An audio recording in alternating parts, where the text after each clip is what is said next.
Começou o horário eleitoral no rádio e na TV hoje, destinado aos candidatos a governador e a deputado. Você que está ouvindo ou assistindo a gente agora já deve ter visto alguma dessas propagandas, inclusive, e em várias delas o ex-presidente Lula foi figura central. No rádio, na TV, ele foi a grande estrela petista, era de se esperar. Aqui em São Paulo, por exemplo, pediu votos para Luiz Marinho, ex-prefeito de São Bernardo do Campo, que concorre ao governo. O mesmo aconteceu em outras praças. Diante dessa situação, o TSE está reunido neste momento numa sessão extraordinária para julgar o futuro da candidatura dele. A corte analisou antes os registros de Emael e Alckmin, ambos com candidaturas já aprovadas. E a expectativa toda agora é: até quando Lula será o nome do PT nas urnas? A gente sabe que não será, né, Vera?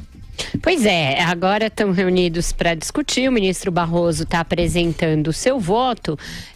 Provavelmente o TSE vai pôr um fim a essa novela hoje, da candidatura. Mas as aparições do Lula como uma espécie de fantasminha camarada ali nos outros programas, essas devem continuar ainda, Silvio. Por quê? Porque a lei eleitoral exige que o candidato apareça 75% do tempo. Os outros 25% podem ser tomados, por exemplo, por colaboradores, por apoiadores, etc. Então, com isso, o Lula deve aparecer nesse espaço dedicado a apoiadores ou colaboradores. Então, hoje, por exemplo, foi o que você falou, um festival de Lula para todo lado. Quem não exibia a voz ou a imagem do ex-presidente citava o seu nome, falava Lula livre, etc. Aqui em São Paulo, o caso mais flagrante de presença do Lula na propaganda foi na campanha do Luiz Marinho. Primeiro aparece uma longa voz em off do Lula narrando a trajetória do ex-prefeito de São Bernardo e em seguida os dois ali num sofá, que aquele primeiro momento que aquela imagem aparece, até você fica assim, opa, que é isso? E, claro, um vídeo antigo, gravado já antes da prisão do ex-presidente, já estavam esperando pela prisão, devem ter feito uma videoteca aí para satisfazer quase todos os petistas. Então, agora vamos ver se o TSE, além de julgar o registro da candidatura do Lula, também se manifesta sobre de que forma ele pode aparecer em outras campanhas, uma vez não sendo candidato. Existem ações lá impetradas para que ele não possa aparecer na propaganda. Eu não acredito que o TSE vai tirá-lo totalmente, eu acho que vai deixar que apareça nessa condição de apoiador, mas a gente tem que ver como é que vai ser isso agora. Carlos Andreasa já está na ponta da linha, você me ouve, Andreasa? Sim, Silvio, pessoal, tudo bem? Vamos lá, direto ao ponto. Direto ao Opa, então continua daí, Andreasa. Falamos neste momento sobre o julgamento. É o seguinte, tem algumas coisas curiosas acontecendo. O ministro Barroso, que é o relator do processo, e aí parece que é uma coisa pessoal minha com ele, e é mesmo, mas não apenas. Ele condiciona o julgamento do registro, qualquer registro, inclusive do Lula, ao início da campanha eleitoral de TV. Isso é uma coisa exótica, porque existe um prazo estabelecido, que é 17 de setembro. Tem uma inversão aí na lógica do Barroso, que é uma inversão perigosa. É espantoso, sinceramente, que um juiz da Suprema Corte se sinta à vontade para falar com autoridade desse jeito, em critérios pessoais. Porque ele disse isso, meu critério pessoal, para tratar de um direito político fundamental. E dane-se que é o Lula, dane-se que não gostamos dele, dane-se que ele não pode ser candidato. A Justiça Eleitoral não está acima da lei. Isso precisa ficar claro aqui. A questão fundamental não é sobre se Lula pode ou não aparecer na TV. Isso é uma falácia nessa discussão. Mas se ele está ou não inelegível. Esse é o ponto. É essa a deliberação que importa. Tudo deriva daí. É simples. Está ou não inelegível? Para mim é muito claro. Ele está. Mas e o componente político-eleitoral? Aí é outra questão. Outro desdobramento. Se o Lula está inelegível, não pode fazer campanha como candidato, nem na TV, nem em qualquer outro lugar. Óbvio, está preso. Ponto. Mas insisto, e a questão político-eleitoral. Existem ritos, Silvio Navarro. Existem trâmites para um julgamento. E temos, nesse caso, alguém que constrói uma estratégia política de se vitimizar, de se dizer perseguido pela justiça. Esse tipo de processo acelerado, apressado, percebido como apressado, explorado como apressado, facilita a estratégia do Lula. É um investimento no caos. É dizer que o sujeito está sendo, é dar condições para que o sujeito e seus apoiadores digam que ele está sendo tratado como exceção. Não vai dar certo assim. E aí, se o Alckmin e o Emael também foram tratados hoje? Não, tudo bem. Mas eu estou falando especificamente dessa questão do Lula. Esse critério pessoal de não, porque a televisão começa hoje. A televisão começa hoje, então temos que julgar hoje. É um critério pessoal que não encontra nenhum fundamento na lei. E eu não acho bom, porque eu não gosto do Lula, que seja assim. Muito francamente falando. Muito francamente falando. Porque uma coisa é nós considerarmos aqui, projetando com base na lei da ficha limpa, que o Lula é inelegível. Estamos todos de acordo a esse respeito. Mas, como diria Marina Silva, o processo importa. Os processos importam. Os trâmites importam. E eu, como analista político, não é o papel da corte, mas eu preciso apresentar aqui a questão político-eleitoral. Esse assodamento facilita o discurso do Lula. E o cínico, que pode ser eu, nesse caso, diria que, a rigor, para ele é jogo do ganha-ganha. Para o Lula, é o senhor do tabuleiro. Se o tiram hoje da corrida eleitoral, antes da propaganda de televisão, ele vai se fazer de vítima e vai bater nessa tecla. E vai somar pontos. E se deixam ele começar a aparecer como candidato amanhã na televisão, ele vai passar, porque inelegível será logo ali adiante, vai passar no ar ao vivo bastão, ao vivo não, né, em rede nacional, para o Fernando Haddad. É um nó que a justiça eleitoral facilita para ele. E que esse encaminhamento, jogando para a galera do Roberto Barroso, ajuda. É um serviço para o Lula. Marcelo Madureira, passo a bola para você e para quem nos acompanha em vídeo. Temos imagens ao vivo do julgamento do TSE. Juízo de valor com relação a qualquer pessoa. Eu começaria, Silvia, falando um pouco desse horário eleitoral obrigatório gratuito, né? Quer dizer, gratuito não tem nada de gratuito, porque as emissoras recebem, né? Elas têm contrapartidas na exibição das campanhas eleitorais. Agora, o que me deixa chocado é que é obrigatório, quer dizer, não é obrigatório a gente assistir. Você pode trocar de canal, né? Ir para TV a cabo, sei lá, ir para Netflix, qualquer um desses refúgios culturais. Agora, você é obrigado a pagar, né? Porque essa produção toda, esse circo todo é pago, principalmente através do fundo partidário, né? Que é uma excrescência, né? O Andreasa não cansa aqui desse microfone, né? de falar como se financia a campanha no Brasil, né? Nas costas do eleitor. Com relação ao que está se julgando, né, está se julgando o mérito da candidatura do Lula. Eu não vejo na candidatura do Lula nenhum mérito, não há mérito nenhum. O que me preocupa nessa história é justamente essa questão do clima de insegurança que está gerando, né? Hoje no Brasil nós temos literalmente todo o processo eleitoral, ele é comandado da cadeia, né? Poderia ser pelo Marcola, pelo Fernandinho Beiramar, no caso é pelo Lula, mas é tudo bandido. Eu discordo um pouquinho do que o Andreasa disse quanto ao rito e está sendo assodada a decisão do TSE. O prazo final para o registro das candidaturas foi no início de agosto ali, e desde então se cumpriram os prazos. houve as impugnações logo em seguida, esse registro, e aí abriu-se o prazo para a defesa do Lula, que se encerrou ontem. Ele entregou o registro, e aí o ministro Barroso poderia ter decidido monocraticamente, mas não o fez, submeteu ao plenário. Esse plenário se reuniu e analisou não apenas a questão do Lula, havia impugnações também do Emael e do Geraldo Alckmin. Então foi uma sessão extraordinária para analisar todos os pedidos de registro de candidatura.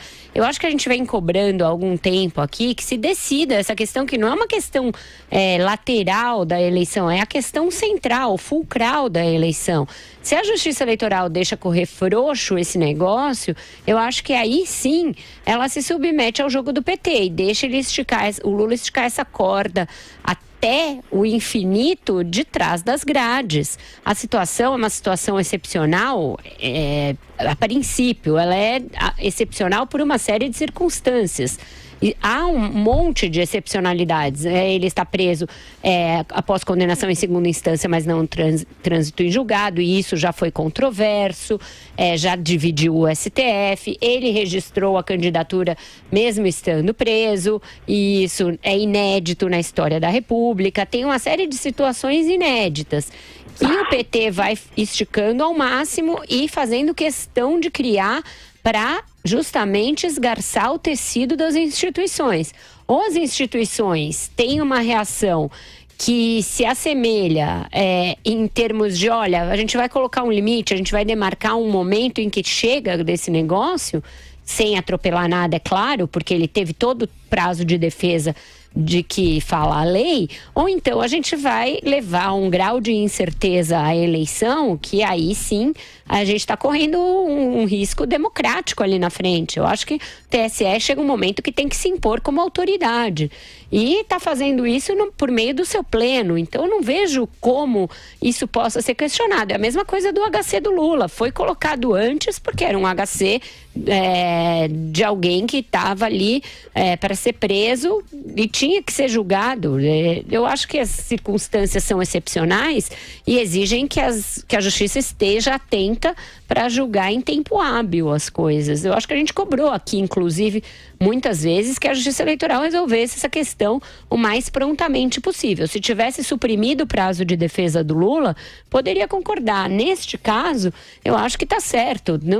Seria muito bizarro alguém cuja candidatura pode ser barrada pela lei da ficha limpa passar alguns dias desfilando nas televisões brasileiras, sendo que está preso. Hoje já foi bizarro aquele espetáculo do Lula aparecendo tal qual um Elvis Presley holográfico ali na TV. Eu acho que o TSE está correto de fazer essa sessão hoje. Mas são coisas diferentes. Só um minuto, mas são coisas diferentes. Uma é a aparição do Lula, e a gente verá imensamente o tempo todo na campanha dos outros como símbolo do petismo. Não tem jeito, vai ser assim até o final. Outra coisa, e é o que está em questão, é o aparecimento dele em propaganda na televisão como candidato. Essa é a questão, são coisas diferentes. Nós não vamos nos livrar do fantasma do Lula nessa campanha. Sim, eu sei, tanto que eu falei como apoiador, sim, etc. Uhum. Sim. Nesse caso específico, é normal do jogo democrático que o Lula, que o Geraldo Alckmin, que o Bolsonaro, que a Marina Silva façam, inclusive em relação à justiça eleitoral, movimentos inéditos. E que a campanha, inclusive na sua dimensão judicial, porque há uma dimensão judicial dada nessa campanha, tenham os seus ineditismos. Quem não pode agir com ineditismo é a justiça eleitoral. E esse é o ponto que eu quero insistir aqui agora. Nós estamos todos de acordo sobre a projetada inelegibilidade do Lula. E nós cobramos, sim, que o tribunal tomasse a decisão em tempo hábil. Só que hoje a defesa do Lula está dizendo, a defesa do Lula, da coligação do Lula, está dizendo no tribunal, e é isso que basta do ponto de vista da percepção, que não foram cumpridos todos os ritos. Eu queria falar. Não é a primeira vez que isso acontece ao longo de todos esses eventos judiciais com Lula. Essa sombra do não cumprimento dos ritos, da aceleração dos processos contra ele, alimentou uma narrativa. E esse é o ponto que eu estou dizendo aqui. Eu, cidadão Carlos Andreasa, preferia preferia pagar o preço horroroso de ver o Lula na televisão fazendo campanha como candidato, mas tendo esgotado todas as possibilidades, porque não foram esgotadas, do que cortar agora esse mal na raiz e alimentar essa narrativa político-eleitoral da vítima do perseguido político, que é o componente fundamental da estratégia do Lula. Esse é meu único ponto aqui. Diga, Madureira, você quer repetir a palavra? O que de fato se percebe é que já há algum tempo a defesa do ex-presidente Lula, ela se usa de todo tipo de chicane, de todo tipo de fresta que existe na lei, para justamente esticar a corda das instituições do Brasil. Quer dizer, a nossa justiça tem características assim muito peculiares, né? É uma coisa que herdamos, é uma herança ibérica nossa, uma justiça que é procrastinatória, ou seja, que prefere empurrar, né, as coisas com a barriga, deixar para lá, né? Enfim, fingir que não está vendo, e principalmente muito tolerante com os poderosos. É o que nós estamos assistindo no caso do Lula. O problema é que o cidadão Lula está transformando as instituições brasileiras, o processo eleitoral, em refém. E por mais, né, que ele tenha a vantagem nas pesquisas, né, os 30%, esses 30%, a maioria do povo brasileiro, né, não está aí, né, alinhada nesses 30%. É evidente que o Brasil sai perdendo nessa história. É preciso entender os interesses do Estado, da sociedade, da população, né? Até talvez contra o cumprimento rigoroso dos ritos legais. Ou seja, tudo é pro forma, tudo é uma espécie de pantomima, uma espécie de teatrinho daquilo que já está claramente decidido, está claramente na lei. E a gente vai sair nessa história, né, da defesa do Lula, submeter a todas essas festinhas, essas chicanas, que são a forma mais canalha de se praticar o direito, que é uma forma, no mínimo, pouco ética de se praticar o direito. E quem é que sai ganhando com isso? Quem é que sai perdendo com isso? Né? A situação do país já é grave o suficiente, né, para a gente ter um mínimo de tranquilidade no período eleitoral. Mas não, nós nos submetemos não aos interesses do Brasil, nem aos interesses da justiça, nós nos submetemos aos interesses de Luiz Inácio Lula da Silva. Isso é o fim da picada, né? A gente segue o nosso papo sobre o julgamento do Tribunal Superior Eleitoral sobre o futuro da candidatura do ex-presidente Lula à presidência. Nesse momento se manifesta a Procuradora-Geral da República, Raquel Dodge. Para quem nos acompanha em imagens, temos imagens ao vivo do tribunal. E seguimos com o mesmo assunto, Vera Magalhães. Eu acho o seguinte, o artigo 16A lá da Lei 9.504, que é a lei eleitoral, fala o seguinte: o candidato cujo registro esteja sob júdice pode efetuar todos os atos relativos à campanha, inclusive usar o horário eleitoral, etc., enquanto o seu nome estiver nesta condição, ficando a validade dos votos a ele atribuídos condicionada ao deferimento do registro. Mas o TSE está julgando justamente o registro, está julgando o mérito, não está julgando só as ações que tentam afastar o Lula do horário eleitoral. Então eu não vejo atropelo. Eu acho que está seguindo o rito correto, está julgando o registro. A lei, a mini-reforma eleitoral acelerou todas a análise de registro de candidatura, de impugnação. Toda a Justiça Eleitoral tem forçosamente de julgar a elegibilidade ou não dos candidatos num período, vai até o dia 17, é o prazo limite. Mas não é que tenha que esticar até o dia 17. A Justiça Eleitoral é livre para marcar suas sessões no dia que quiser. Hoje o fez em relação a 3 candidatos a presidente da República, não apenas ao Lula. Portanto, a partir de agora, uma vez julgada a inelegibilidade, ele pode até recorrer ao Supremo, como já disse que vai fazê-lo.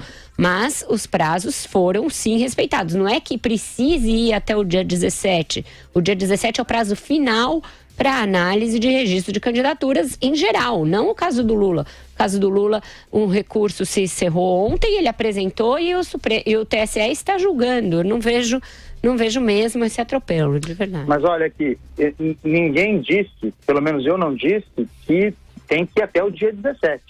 O dia 17 existe. Mas qual o prazo, então, você está achando que foi suprimido? Não, Vera, o prazo, quem determina é o trâmite dos recursos, o trâmite recursal. Se a defesa está dizendo que não, está dizendo agora, no tribunal, que não pôde exercer todo o seu direito na plenitude, é algo importante. Mas, Andreasa, a defesa do Lula vem fazendo isso em todas as instâncias em que ele foi julgado até hoje. E faria se a gente desse o prazo até a véspera da eleição, a defesa do Lula diria ainda que está tendo prazo suprimido. A gente sabe que o recurso, muitas vezes, é utilizado como chicana. Não importa. Existe um arcabouço legal nesse país. Eu não estou disposto para tirar o Lula do processo eleitoral, uma vez que ele vai sair de qualquer maneira. Eu não estou disposto a sacrificar o meu direito. Eu não admito que um juiz da Suprema Corte diga que adota critérios pessoais. Mas ninguém está dizendo isso, André. Não, o Barroso disse nessa sessão hoje que ele adotou critérios pessoais para, tendo a data de início da televisão, para tratar especificamente da inelegibilidade do Lula. Eu não estou inventando isso. Não, mas qual foi o prazo suprimido exatamente? Porque se eles apresentaram um recurso, o que mais eles queriam apresentar? Existem outras demandas apresentadas. O advogado foi à tribuna. Claro, apresentar preliminar é uma coisa que todo advogado faz. Não, Vera, não foi apresentar preliminar. O sujeito está dizendo que a sua defesa não foi plenamente utilizada. E, no entanto, se está julgando a impugnação da candidatura do Lula. E veja, para que fique bem claro, pelo amor de Deus, pelas barbas do profeta, eu não tenho dúvida sobre a inelegibilidade do Lula. Eu quero e cobrei que fosse resolvido logo, rapidamente, mas sem deixar rabo. Você quer arrematar daí, Madureira? Não, eu acho que, eu sinceramente, eu fico com o bom senso, entendeu? E essa ritualística toda, para mim, ela vem mais para confundir, né? Confundir e aumentar a insegurança como um todo, do que para garantir algum tipo de... Garantir o quê? De quem? Entendeu? Não deixar nenhuma fresta. Cara, o Lula vai espernear até o final. Então, vamos tratar de encurtar logo essa história e prosseguir o Brasil, né? O Lula não pode virar o nosso Perón, não. É o atraso da Argentina.